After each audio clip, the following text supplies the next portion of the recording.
Hello दोस्तों, welcome to अड्डा 24/7। तो मैं आपकी मेंटोर ऋतिका आज बात करने आई हूँ about those candidates who can not apply for the state bank of India's CBO examination.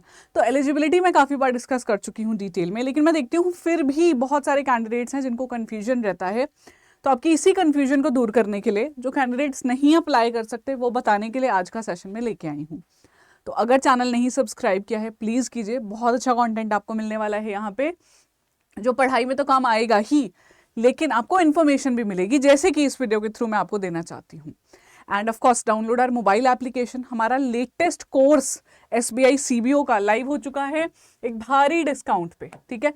मेरा कूपन कोड है Y754, इसको यूज़ कीजिए, एनरोल कर लीजिए हमारे कोर्स में, ठीक है। चलिए फिर एलिजिबिलिटी की बात करूँ उससे पहले बता देती हूँ कि ये एक बहुत ही अवेटेड पोस्ट रहती है लेटरल एंट्री के लिए, ऑफिसर बनके जब आप जाना चाहते हैं स्टेट बैंक ऑफ इंडिया में। तो इस एग्जामिनेशन में एलिजिबिलिटी फुलफिल करने के बाद आपको प्रीलिम्स देना पड़ता है, जिसमें ऑब्जेक्टिव पेपर 120 मार्क्स का, 50 मार्क्स का इंग्लिश डिस्क्रिप्टिव होता है। फिर आपका स्क्रीनिंग टेस्ट होता है which is document verification, and then you go for interview. Interview भी 50 नंबर का है। तो मतलब इस वीडियो को देख लेना, अगर आप एलिजिबल हो, कहीं कोई प्रॉब्लम नहीं है तो तैयारी समय से चालू करो, क्योंकि प्रीलिम्स और इंटरव्यू के मार्क्स मिला के ही फाइनल मेरिट लिस्ट बनती है, ठीक है। चलिए आइए फिर एलिजिबिलिटी पे चलते हैं डायरेक्टली। सबसे पहले मैं बात करना चाहती हूँ यहाँ पे एज के बारे में। The minimum age here is 21 years, maximum is 30 years. लेकिन ये जो मैक्सिमम है ना 30 ईयर्स की, ये है अनरिजर्व्ड कैंडिडेट्स के लिए, जो अनरिजर्व्ड कैटेगरी से या जनरल कैटेगरी के लोग हैं।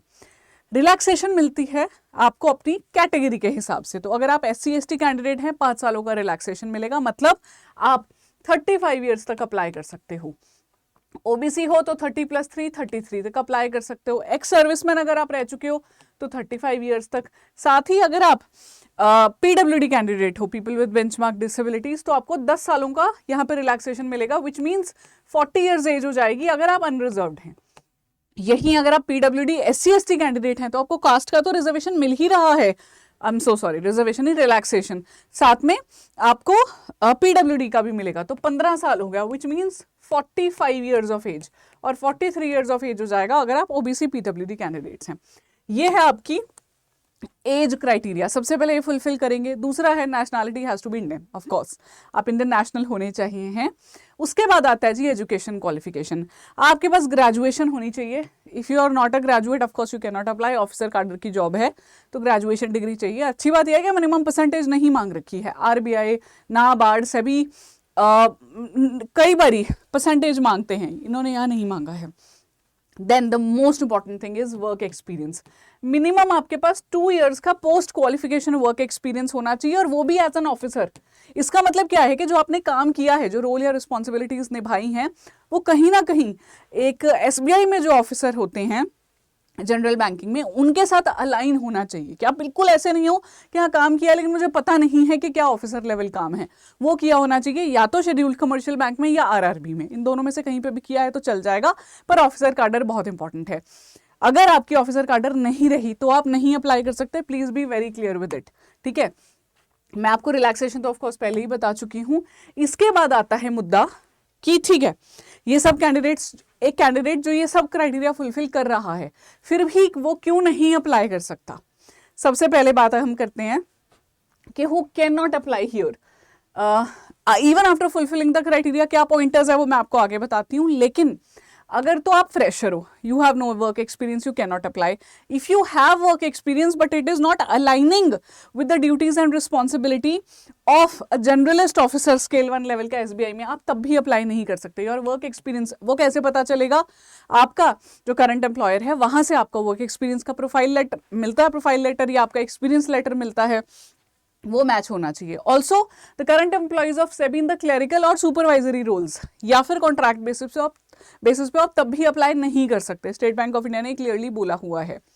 तो ये तो वो लोग हो गए जो नहीं अप्लाई कर सकते। अब मान लीजिए आप सारे क्राइटेरियाज फुलफिल करते हैं, एज भी मैच हो रही है आपकी, रिलैक्सेशन भी लेट्स से आप ले लेते हैं, ग्रेजुएट भी है, वर्क एक्सपीरियंस भी है, लेकिन अगर आपकी हिस्ट्री है डिफॉल्ट की, आपका सिबिल स्कोर अच्छा नहीं है, क्रेडिट कार्ड में आपके ड्यूज पड़े हुए हैं, लोन्स में डिफॉल्ट कर रखा है, आप तब भी अप्लाई नहीं कर सकते। Yes, this is very crucial here.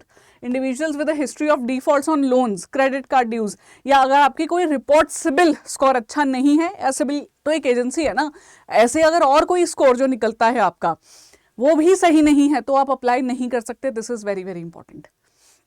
तो वर्क एक्सपीरियंस आपका अलाइन करना चाहिए ऑफिसर रोल के साथ. आप एससीबी आरआरबी में काम कर चुके हो लेकिन आपका अलाइन नहीं करता है ऑफिसर लेवल वाला वर्क प्रोफाइल, आप अप्लाई नहीं कर सकते हो. वर्क एक्सपीरियंस नहीं है तो फिर तो सवाल ही नहीं उठता अप्लाई करने का. अगर आप करंटली एसबीआई में क्लरिकल रोल में हो या सुपरवाइजरी रोल में हो तब भी अप्लाई नहीं कर सकते, क्योंकि ये वैकेंसी इन्होंने खोली है लेटरल एंट्री के लिए, उन लोगों के लिए जो बाहर से एक्सपीरियंस लेके आ चुके हैं. क्योंकि इसके अलावा भी आपको पता ही है रिक्रूटमेंट तो सभी एसबीआई करता ही है ना. तो कुछ और डिटेल्स जो आपको ध्यान में रखनी होंगी वो है, सबसे पहले सर्कल वाइज पोस्ट आती है. ठीक है, आपको एक ही सर्कल के लिए अप्लाई करना अलाउड है, आप मल्टीपल सर्कल्स में अप्लाई नहीं कर सकते. राइट, अब सर्कल में अप्लाई करने के लिए आपको क्या देखना पड़ेगा, वहां की लैंग्वेज आनी चाहिए. You need to be proficient in the language of the chosen circle. Either you have 10th और 12th का मार्कशीट, उस सर्कल की लैंग्वेज अगर बताए, जैसे अहमदाबाद सर्कल की लैंग्वेज होती है गुजराती, है ना, चंडीगढ़ की होती है हिंदी, बेंगलुरु की होती है कन्नड़ा. तो आपको रीडिंग राइटिंग कम्युनिकेशन आना चाहिए. अगर आपको आता है तो आपके पास 10th या 12th का शीट होगा, मार्कशीट, दैट इज वैलिड.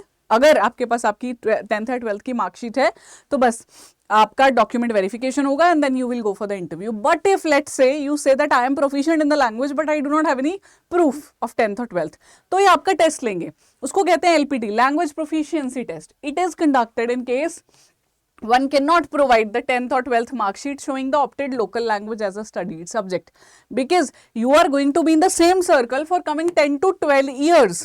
तो अगर आपको लैंग्वेज नहीं आती है सर्वाइव करना मुश्किल हो जाएगा. ठीक है जी, तो ये थे मेरे कुछ ऐसे पॉइंटर्स जो मैं आपको बताना चाहती थी. अगर आप फुलफिल नहीं करते हैं तो आप अप्लाई नहीं कर सकते हो. जरूर शेयर कीजिए ऐसे किसी कैंडिडेट के साथ जो कंफ्यूज है एलिजिबिलिटी को लेके. अगर अब भी कोई सवाल रह गया है मन में कि ये नहीं एड्रेस हो पाया तो कमेंट डाउन कर देना please. I will be more than happy to reply on that comment. और मेरा फ्री ग्रुप है टेलीग्राम पे, ऋतिका चावला अड्डा 24/7, ज्वाइन कर लीजिए. We can be in touch there. And हमारा लेटेस्ट कोर्स तो लाइव हो ही चुका है, सारे एक्सपर्ट्स आपको यहाँ पढ़ाते हैं. अभी जो रिजल्ट आया है उसमें भी हमारा बहुत अच्छा रिजल्ट रहा है.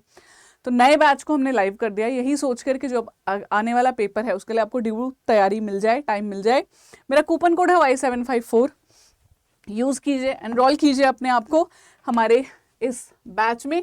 आपको जाना है सिर्फ और सिर्फ हमारी वेबसाइट पे अड्डा 24/7 या मोबाइल एप्लीकेशन पे. व्हेन यू गो हियर आप जाइए ऑल कोर्सेज पे, रेगुलेटरी बॉडीज पे, एसबीआई सीबीओ आपको यहीं दिख जाएगा.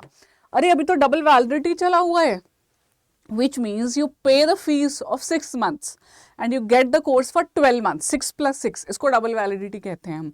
तो फीस कम पे करेंगे लेकिन आपको वैलिडिटी मिलेगी ज़्यादा मेरे दोस्तों. ठीक है, कूपन कोड आपको पता ही है, ये आपको तब अवेल कर पाओगे जब मेरा कूपन कोड Y754 यूज़ करेंगे. Thank you, all the very very best to you.